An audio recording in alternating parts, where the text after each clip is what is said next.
Well, trust me, this is the most disciplined audience I have seen in my life.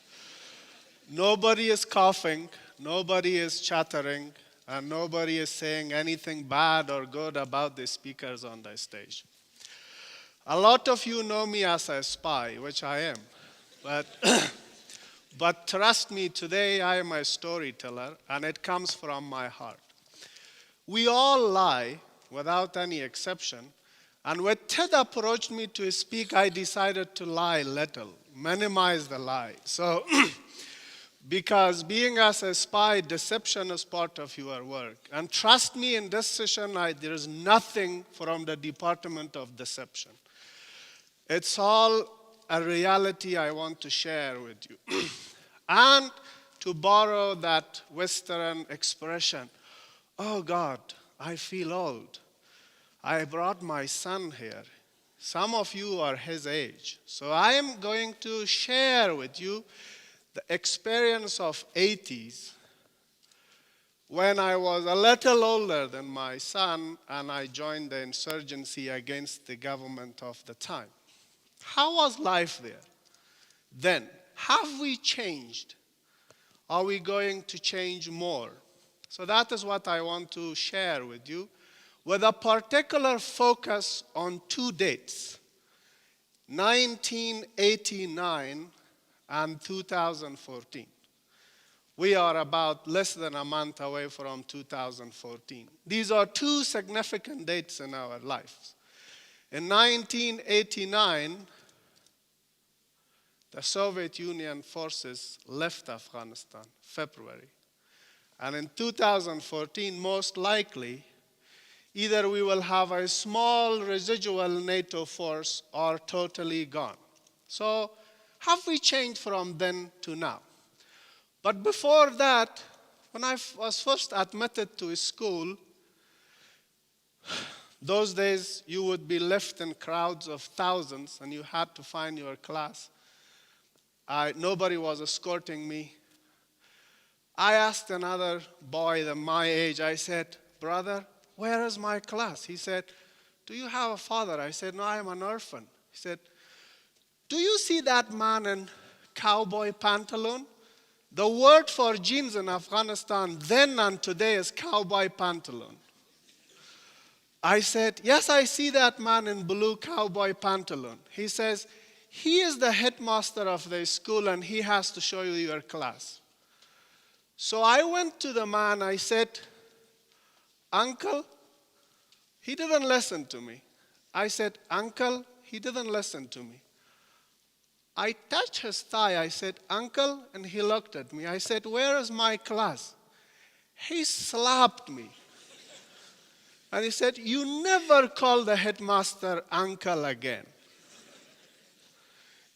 I think that's no longer in practice, so we have changed. Newcomers at the schools do not get slapped by headmasters. They are treated as children. Now, the introduction given to me was that I have global experience. But I want to share with you experience of a neighborhood where I was raised. The Khairkhana, northern district of Kabul, and a particular area called Qalai Najara, the community of carpenters where I was raised. How was life there? Well, we had a marketplace, 2 butcheries, few shops selling basic items. And those days, if you wanted to buy a few bottles of Coca-Cola and take it home, you had to deposit a guarantee money that you would return the bottles back. Because there were no disposable bottles of Coca-Cola then. And if you returned the bottles, the shop owner would inspect the bottle and see if it was smooth enough and there was no crack to return your money. We have changed. So you can buy a lot of Coca-Cola without putting a deposit money for returning the bottle. Then the food items in the shops were very basic. Milk powder, biscuits, sugar, salt, few other items, very basic stationery. And the market was a single-story mat building. The same market today is a 4-story building full of lots of canned foods, all types of soft drinks, and the butcheries have refrigerators.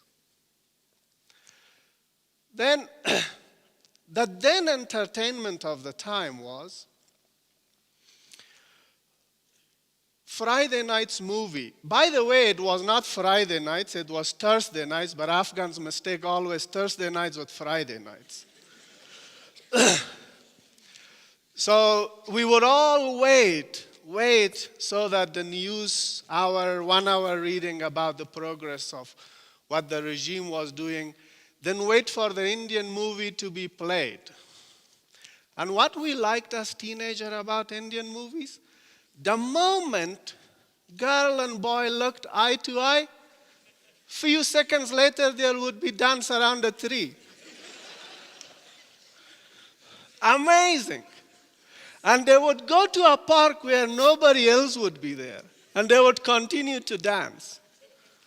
And the villain would appear, either disturbing this relationship or something. We love to go to the chase part of the movie, the fight, as if we didn't have enough fight in our lives. So we wanted to watch more in the Indian movies.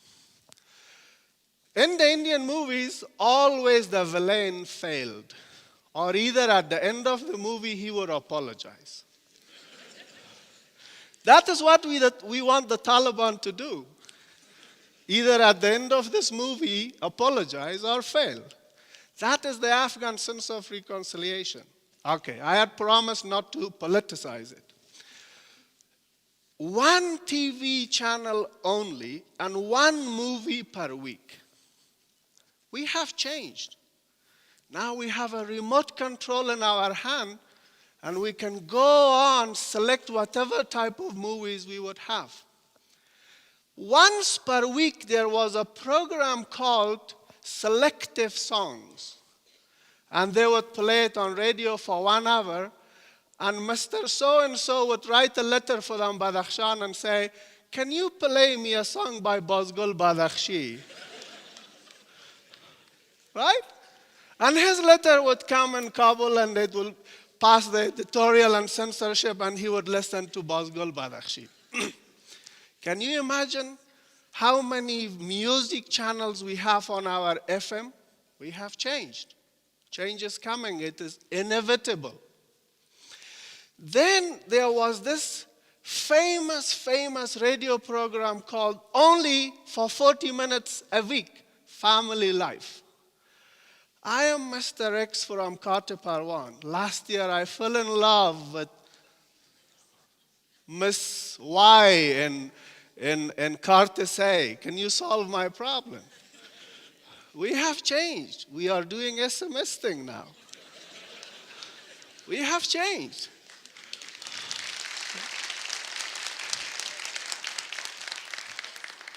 We are Facebooking, inbox, Viber, SMS, you name it. We are no longer writing to the radio under alias. I am X, no, I am this, Mr. Whatever. Okay, we have changed. The other thing was, badly. Life had its fascination. It has its humors, but Kabul was under siege. It was a city-state.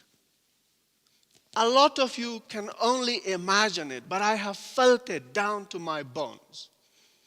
We were dependent on a lifeline from Soviet Union.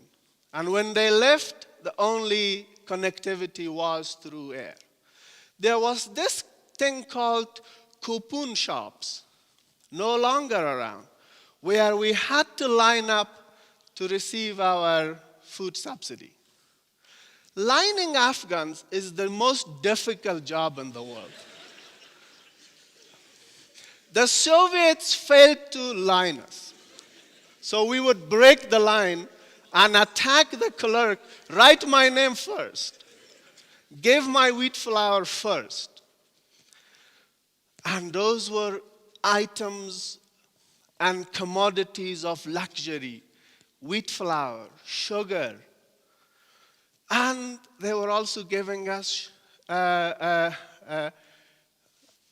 shaving cream on subsidized prices. We have changed.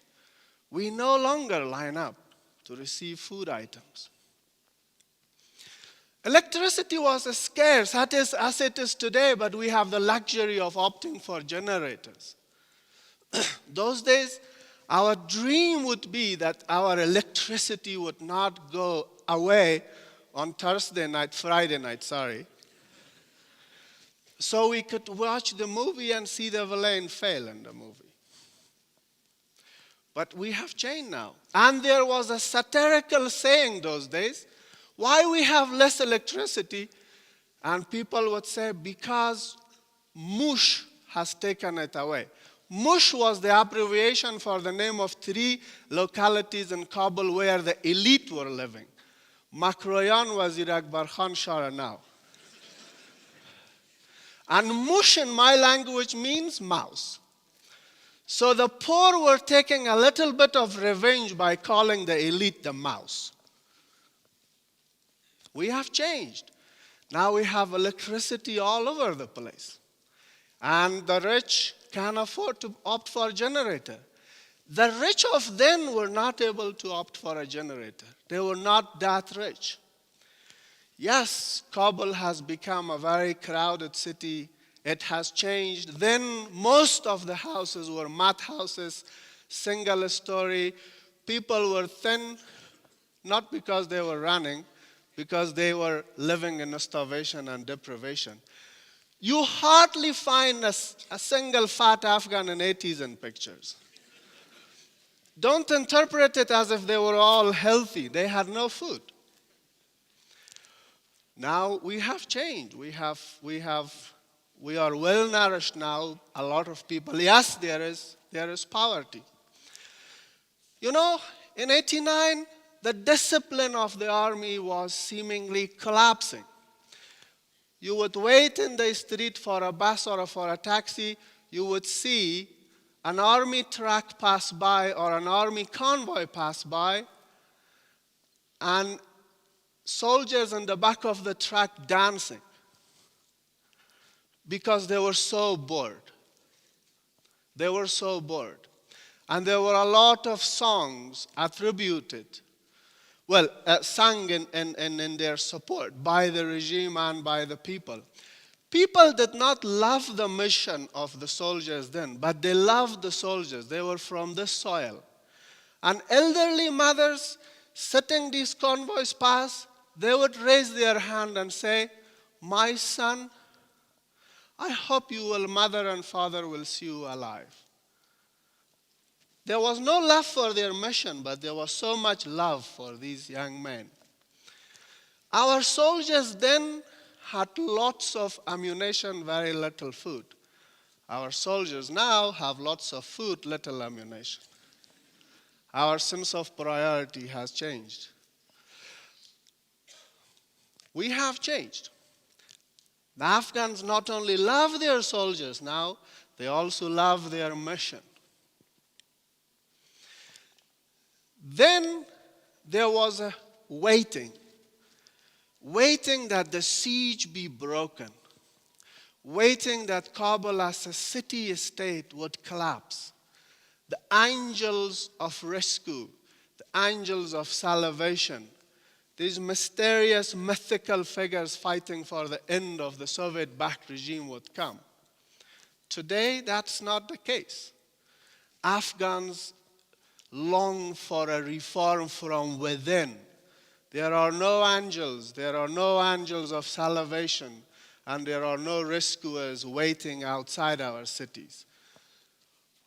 Those who are trying to destroy life now are considered universally by us barbarians, not angels of salvation. What was then the difficulty that we don't have it today? There was no connectivity. Our world was so small. It was really a very small world for each and every Afghan. The world of each and every Afghan has become so big. We are connected. We have gained so much soft power. There was nothing then called Afghan soft power. The small middle class, they had deserted the country, they were gone. The party elite, they were, of course, having a better life than rest of the people, but they were monopolizing everything. I don't think everything is today in the monopoly of the Afghan government. Wealth is shared, power is shared, if not government power, but the environment has been such that each and every one of us are empowered. Those days, I could not imagine an individual can be empowered this much, that he can communicate with all types of people in his life and he can express his views so freely. You know, one of the other things was the regime would once in a while congregate us together as teenagers and say, today we have a march. Those types of regimes, that style, there was a tendency when there was nothing to deliver, just cram people together and make them march. That was some type of productive activity. And the slogan of the day was, Ronald Reagan was the president of United States.